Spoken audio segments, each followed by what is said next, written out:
नमस्कार। आज तमिलनाडु के मुख्यमंत्री एम के स्टालिन ने आज चेन्नई में डिलिमिटेशन के ऊपर एक बहुत बड़ी मीटिंग का उन्होंने आयोजन करा और उन्होंने कहा है कि ये जो फेयर डिलिमिटेशन है उसकी आगाज उन्होंने इस मीटिंग से आज कर दी है। इस मीटिंग में किन्होंने शिरकत किया पहले हम वो जान लें। पंजाब के मुख्यमंत्री भगवंत सिंह मान आम आदमी पार्टी की तरफ से शिरकत किया उन्होंने। केरल के मुख्यमंत्री पिनराई विजयन वो भी शिरकत किया इस मीटिंग में। तेलंगाना के मुख्यमंत्री जो रेवांत रेड्डी हैं वो भी शिरकत किए और कर्नाटक के उप मुख्यमंत्री डी के शिव कुमार वो भी उन्होंने भी शिरकत किया इस मीटिंग में। सिर्फ पॉपुलेशन बेसिस नहीं हो डिलिमिटेशन का। जब भी लोकसभा की सीटें बढ़ाई जाएं डिलिमिटेशन के बेसिस पर, तब सिर्फ जनसंख्या ही उसका बेसिस नहीं हो और भी कुछ पैरामीटर हो। ये सारी बातें निकल करके आई इस चेन्नई की मीटिंग में। जो उड़ीसा की तरफ से पूर्व मुख्यमंत्री नवीन पटनायक भी शामिल हुए। झारखंड के मुख्यमंत्री जाने वाले थे, लेकिन गए नहीं। झारखंड मुक्ति मोर्चा की तरफ से कोई भी प्रतिनिधित्व वहां पर नहीं हुआ। हालांकि पश्चिम बंगाल से मुख्यमंत्री तो नहीं गए, लेकिन उनके तरफ से कोई हिस्सेदारी हुई है ऐसा कहा जा रहा है।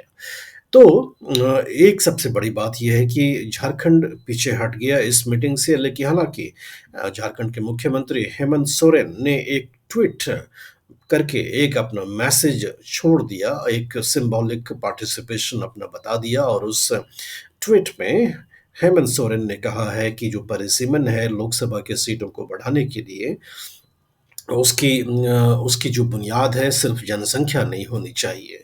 ये ट्वीट मात्र करके हेमंत सोरेन ने बात खत्म कर दी, लेकिन वो गए नहीं। हालांकि झारखंड मुक्ति मोर्चा के महासचिव सुप्रियो भट्टाचार्य ने बयान दे करके कहा था कि हेमंत सोरेन शिरकत करेंगे इस मीटिंग में। उन्होंने कई सारे दलील और दावे भी करे थे उस प्रेस कॉन्फ्रेंस में कि 2001 के सेंसस के डेटा पर डिलिमिटेशन होगा और उससे किन राज्यों में कितनी लोकसभा सीटें बनती है उसका भी आंकड़ा उन्होंने दिया था। एम के स्टालिन जो इसका प्रतिनिधित्व कर रहे हैं डीएमके के तरफ से, और तमिलनाडु ही इसमें आगे बढ़ चढ़ करके डिलिमिटेशन के मुद्दे पर आ रहा है, तो एम के स्टालिन ने कहा कि जो दक्षिण और उत्तर, ये जो नॉर्थ और साउथ की डिवाइड की बात की जाती है वो नहीं करना चाहिए। उस मुद्दे को इस डिलिमिटेशन परिसीमन के मुद्दे से नहीं जोड़ना चाहिए। ये नॉर्थ और साउथ का मुद्दा नहीं है ये। और उन्होंने साथ में दलील दिया कि 1976 का जो नेशनल पॉपुलेशन पॉलिसी था उसके तहत तो दक्षिण के राज्यों ने अच्छे काम करते हुए जनसंख्या पर कंट्रोल किया और इसके वजह से ही उनकी जनसंख्या जो है बाकी राज्य जो उत्तर भारत में है उनसे कम बढ़ी है। और इसके वजह से दक्षिण के जो राज्य हैं उनको पनिशमेंट नहीं मिलना चाहिए। ऐसी ही बातें पिनराई विजयन जो केरल के मुख्यमंत्री हैं उन्होंने भी करा। जो पिनराई विजयन है लेफ्ट अलायंस के मुख्यमंत्री हैं, तो वो एक तो हम देख रहे हैं कि इसमें एक तरह से इंडिया जो गठबंधन है उसमें कई सारे जो घटक दल हैं उसमें शामिल होते हुए दिखाई पड़ रहे हैं। तेलंगाना की तरफ से जो भारत राष्ट्र समिति है जिसका कि नाम पहले तेलंगाना राष्ट्र समिति हुआ करता था, वहां पर उनके तरफ से केटीआर जो हैं केसीआर के बेटे हैं। के चंद्रशेखर राव जो मुख्यमंत्री रह चुके हैं उनके बेटे हैं केटीआर, और केटीआर आईटी मिनिस्टर थे तेलंगाना के। उनका दावा था कि तेलंगाना की जो आबादी है पूरे देश में वो महज तकरीबन 2.2% ही है तेलंगाना की आबादी, जबकि पूरे भारत की जो जीडीपी है उसमें तेलंगाना की जो हिस्सेदारी है करीबन 5% से ज्यादा है। तो ऐसे स्थिति में पॉपुलेशन को कंट्रोल रखने के कारण तेलंगाना के साथ भी अन्याय नहीं होना चाहिए, जबकि जब भी डिलिमिटेशन हो। अब इतनी सारी बातें सुन करके आपको क्यूरियोसिटी हो रही होगी कि क्या आज के तारीख में केंद्र सरकार ने डिलिमिटेशन या परिसीमन करने की कोई बात करी है? आज के तारीख तक, अभी तक केंद्र सरकार से कोई बात नहीं कही गई है कि डिलिमिटेशन कब होगा, परिसीमन कब होगा, कुछ भी बात नहीं करी गई है। तो ये बात उठ क्यों रही है?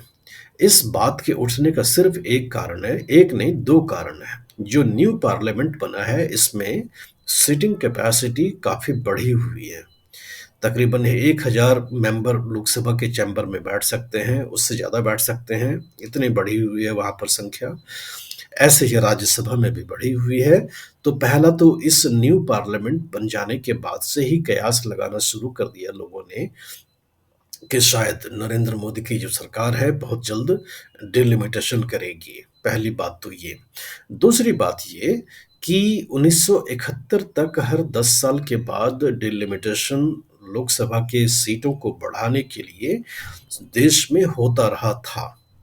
तो सबसे पहला तो 1961 में हुआ, फिर 1971 में हुआ। सबसे शुरुआत जो हुई थी देश में 500 लोकसभा सीटों से हुई थी। 500 लोकसभा सीटों से शुरुआत हुई थी। फिर ये बढ़ा, 525 हुआ, फिर 545 हुआ 1972 में डिलिमिटेशन आखिरी हुआ था लोकसभा की सीटों को बढ़ाने के लिए 1971 के सेंसस डेटा के बेसिस पर। 1976 में संविधान का 42वां संशोधन इंदिरा गांधी की सरकार ने लाया, 42nd constitution amendment, that was brought by former prime minister Indira Gandhi. उस अमेंडमेंट के तहत देश में लोकसभा सीटों को डिलिमिटेशन के बेसिस पर बढ़ाने की जो व्यवस्था है उसको फ्रीज कर दिया 25 सालों के लिए। So delimitation to increase the number of Lok Sabha seats was frozen for 25 years. तो 1981 में सेंसस हुआ तो उससे कोई फर्क नहीं पड़ा। 1991 में सेंसस हुआ, कोई फर्क नहीं पड़ा। 2001 में सेंसस हुआ, 2011 में सेंसस हुआ। लोकसभा सीटों पर कोई फर्क नहीं पड़ा। 545 लोकसभा सीट अभी भी बरकरार हैं। अटल बिहारी वाजपेयी की गवर्नमेंट जब थी, तब इंदिरा गांधी ने जो 25 साल के लिए फ्रीज किया था वो 2002 में लैप्स हो रहा था। So it was the Atal Bihari Vajpayee government which again extended with another constitution amendment act the freeze on delimitation to increase the number of Lok Sabha seats by another 25 years. तो 25 साल के लिए दोबारा freeze जो है वाजपेयी सरकार ने कर दिया और वो जो फ्रीज है 2026 में लैप्स करेगा।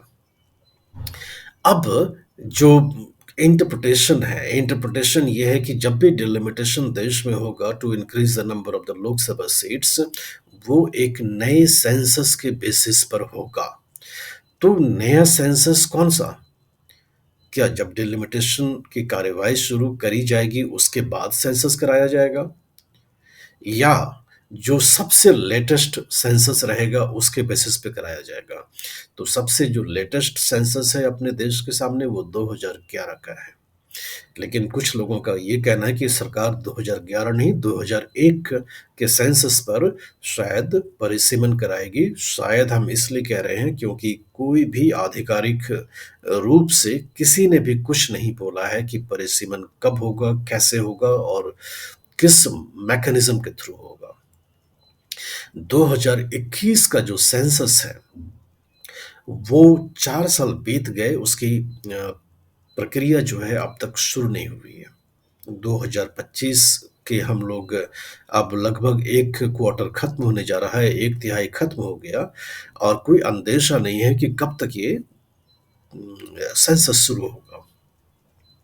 पहले हमने बताया था 2 बातें, किन 2 बातों से डिलिमिटेशन चर्चा में है। तीसरी बात भी है उसमें।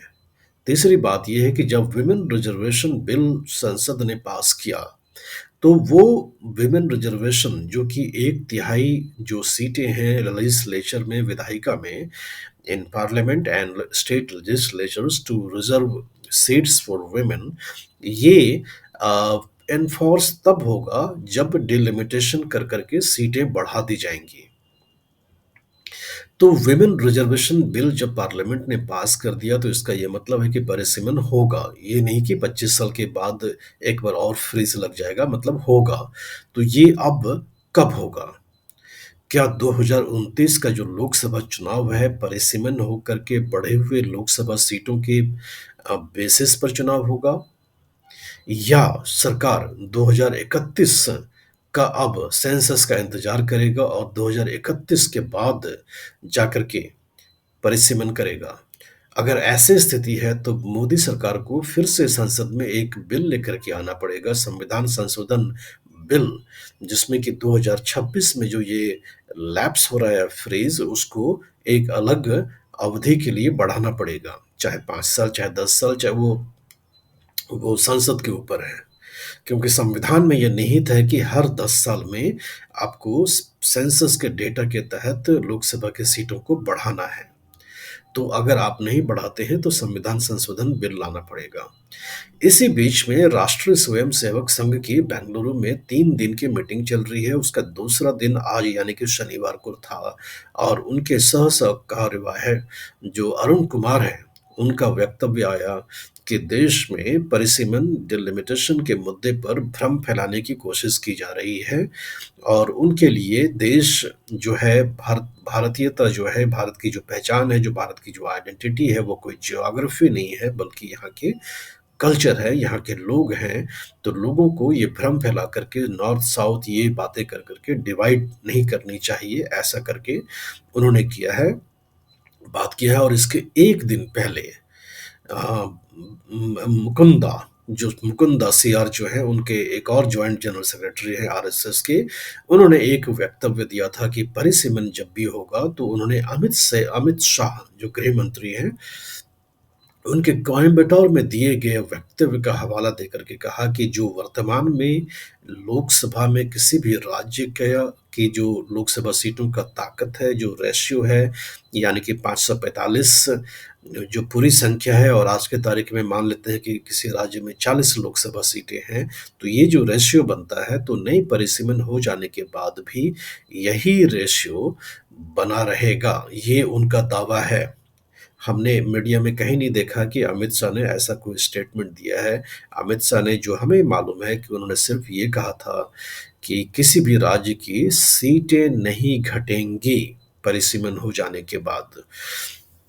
तो इस तरह से हम देखते हैं कि परिसीमन का जो मुद्दा है गर्माता हुआ है। उड़ीसा के पूर्व के मुख्यमंत्री नवीन पटनायक ने सलाह दिया है कि केंद्र सरकार सारे स्टेक होल्डर से एक जितनी भी हैं उनसे मीटिंग बुलाए, उनसे बातचीत करे, डिस्कशन करे, ताकि ये जो भ्रम वाली स्थिति है वो खत्म हो। बहुत ही हॉट टॉपिक है। इस विषय पर आपके क्या विचार हैं, हमें लिख करके बताएं। चैनल का लिंक अपने दोस्तों और रिश्तेदारों के साथ साझा भी करें और चैनल को सब्सक्राइब भी करें। धन्यवाद।